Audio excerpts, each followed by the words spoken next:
नमस्कार दोस्तों। अभी recently supreme court of India ने एक बहुत बड़ा जजमेंट और एक बहुत बड़ी क्लैरिटी सभी लोगों को यहां पर प्रोवाइड कराने की कोशिश करी है कि अगर आप एक लॉ क्लर्क की नौकरी करते हो, और आपको पता होगा लॉ क्लर्क की जॉब्स की अपडेट्स में मैं आपको बहुत सारी बताता रहता हूं कि लॉ क्लर्क का या रिसर्च असिस्टेंट का, उनको रिसर्च असिस्टेंट के नाम से भी बोलते हैं, इनका काम होता है कि आप हाई कोर्ट के जजेस को असिस्ट करोगे काम करने के लिए।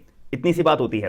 अब यहां पर एक क्वेश्चन अराइज हुआ था कि अगर मैं एक लॉ क्लर्क की नौकरी कर रहा हूं तो क्या मेरी जो प्रैक्टिसिंग वाली जो टाइम पीरियड होता है वो काउंट होगा, यानी कि मैं माना जाऊंगा कि मैं एक एडवोकेट भी हूं और एक प्रैक्टिसिंग एडवोकेट के तौर पे मेरा एक्सपीरियंस भी काउंट होगा या नहीं होगा। अगर मैं लॉ क्लर्क की नौकरी कर रहा हूं, सेलेक्ट हो चुका हूं, ज्वाइन हो चुका हूं और मेरा टेन्योर चल रहा है, तो इतनी सी बात यहां पे सामने आई थी। अब ये इंपॉर्टेंट क्यों है जानना, इसके लिए मैं आपके बारे में इसके लिए भी आपको डिटेल में बताऊंगा, बट मुद्दे की बात यहां पे सुप्रीम कोर्ट ने क्लैरिफाई करा है। सुप्रीम कोर्ट ने क्लैरिफाई बिल्कुल कर दिया है कि अगर आप एक लॉ क्लर्क की नौकरी यानी कि रिसर्च असिस्टेंट की नौकरी करते हो तो अपने ड्यूरिंग योर टेन्योर पीरियड, तो इसका मतलब ये होता है कि आपको प्रैक्टिसिंग एडवोकेट का दर्जा नहीं दिया जाएगा। जितने टाइम का आपका टेन्योर पीरियड रहेगा पर्टिकुलर लॉ क्लर्क के रूप में, तो आपका जो एक्सपीरियंस होना चाहिए प्रैक्टिसिंग एडवोकेट का वो काउंट नहीं करा जाएगा। अब ये इतनी सी बात यहां पे सुप्रीम कोर्ट ने क्लैरिफाई करके बिल्कुल क्लियर कर दिया है। अब क्वेश्चन यहां पे ये क्यों आया था, एक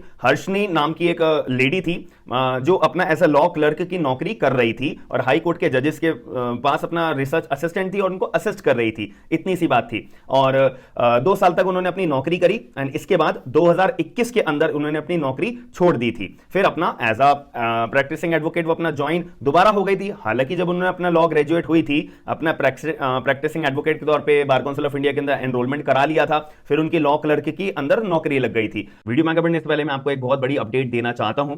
जो लोग मेरे साथ में अपना एविडेंस एक्ट स्ट्रॉन्ग करना चाहते हैं और मेरा पर्टिकुलर एविडेंस एक्ट का बैच ज्वाइन करना चाहते हैं, तो एक नया एविडेंस एक्ट का बैच जो है पर्टिकुलरली मैं आप लोगों के लिए लॉन्च करने वाला हूं। 19 अगस्त से मेरा बैच लॉन्च हो जाएगा, यानी कि क्लासेस शुरू हो जाएंगी और डेली बेसिस पे हमारी क्लासेस होंगी, लाइव क्लास भी होंगी। और जो लोगों की अपनी पर्टिकुलर जॉब होती है या फिर कोर्ट्स में वो अपना टाइम इन्वेस्ट करते हैं, और उन लोगों के लिए रिकॉर्डेड क्लासेस का भी मैंने ऑप्शन बिल्कुल रखा हुआ है। और अगर आपका पर्टिकुलर डाउट होगा तो पर्टिकुलरली एक हम अपना डाउट सेशन भी रखा करेंगे। उसके बाद में आप अपने सारे डाउट्स क्लैरिफाई कर सकोगे कि अगर आप पर्टिकुलर जुडिशरी के एग्जाम्स की तैयारी कर रहे हो या पब्लिक प्रोसिक्यूटर एग्जाम्स की तैयारी कर रहे हो या जेएलओ एग्जाम्स की, जूनियर लीगल ऑफिसर्स की एग्जाम्स की तैयारी कर रहे हो, तो ये पर्टिकुलर बैच ज्वाइन करना आपके लिए बहुत ज्यादा यूजफुल है। याद रखिएगा 2.5 महीने का हमारा टारगेट है कि हम एविडेंस एक्ट को अपना कंप्लीट करके चलेंगे। और सबसे जरूरी बात, इंडिपेंडेंस डे हमारा आने वाला है, तो उसके लिए मैंने आपके लिए 50% डिस्काउंट ऑफर अवेल कर रखा है। जितनी जल्दी हो सके इस पर्टिकुलर ऑफर को अपना अवेल करके और फायदा उठा सकते हो। पूरा का पूरा सिलेबस हमारा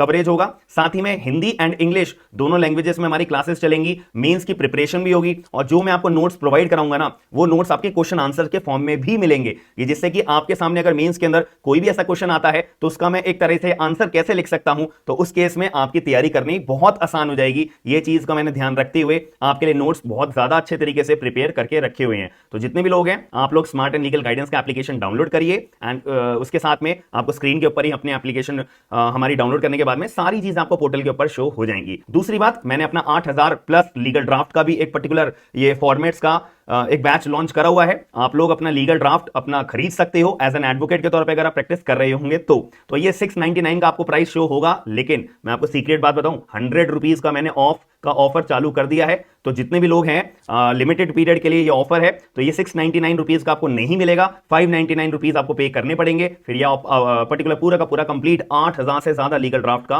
पर्टिकुलर बैच ये अवेल कर सकते हैं। तो आपको अगर ज्वाइन करना है तो ये सारे बैचेस आपको मेरी एप्लीकेशन के ऊपर मिल जाएंगे। ज्वाइन जरूर करिएगा, बहुत ज्यादा फायदा होगा, ये आपको मैं रियलिटी बता रहा हूं। तो यहां पर फिर अपना लॉ क्लर्क की 2 साल की अपनी नौकरी करी। उसके बाद 2021 के अंदर उन्होंने मतलब ड्रॉप करने के बाद जब उनका टेन्योर पीरियड खत्म हो गया, उसके बाद अपना उन्होंने प्रैक्टिसिंग अपना चालू कर दी। 2021 से 22, 2022 से 23, यानी 2 सालों तक उन्होंने अपनी प्रैक्टिसिंग एज एन एडवोकेट के तौर पे अपना प्रैक्टिस करी।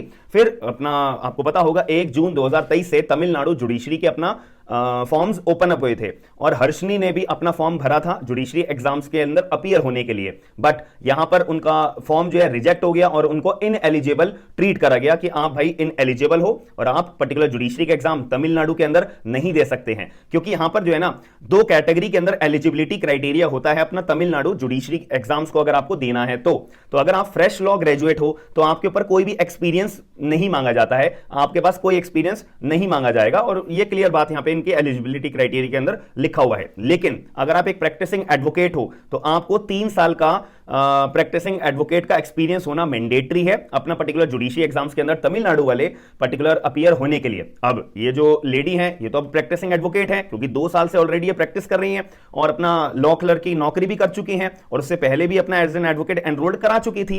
इतनी सी बात है। अब इनको तो एज अ प्रैक्टिसिंग एडवोकेट के तौर पे ही दर्जा मिलेगा फॉर्म भरने के लिए और इनको तो वही एलिजिबिलिटी क्राइटेरिया अपना फुलफिल करना पड़ेगा कि 3 साल का आपके पास as an advocate practicing advocate होना चाहिए। अब यहां पे ये क्वेश्चन राइज हुआ कि भाई ये जो लेडी थी ये अपना सुप्रीम कोर्ट के पास अपनी रिट पिटीशन फाइल करके पर्टिकुलर जो तमिलनाडु के रूल्स हैं उनको चैलेंज करा कि भाई सुप्रीम कोर्ट जज साहब तो ये तो बहुत गलत बात है, मेरे को इन एलिजिबल इन्होंने डिक्लेयर कर दिया है, हालांकि मैंने तो अपनी लॉ क्लर्की की नौकरी भी करी है, उसको भी तो एज अ प्रैक्टिसिंग एडवोकेट के तौर पे मेरे एक्सपीरियंस के अंदर काउंट करना चाहिए। और 2021 से 22 एंड 22 से 23 2 साल की मैंने एज एन एडवोकेट अपना प्रैक्टिस करी है तो वो तो इंक्लूडेड है ही, और 1 साल मेरे को लॉ क्लर्क से मिलना चाहिए तो मैं तो पूरी एलिजिबल हूं।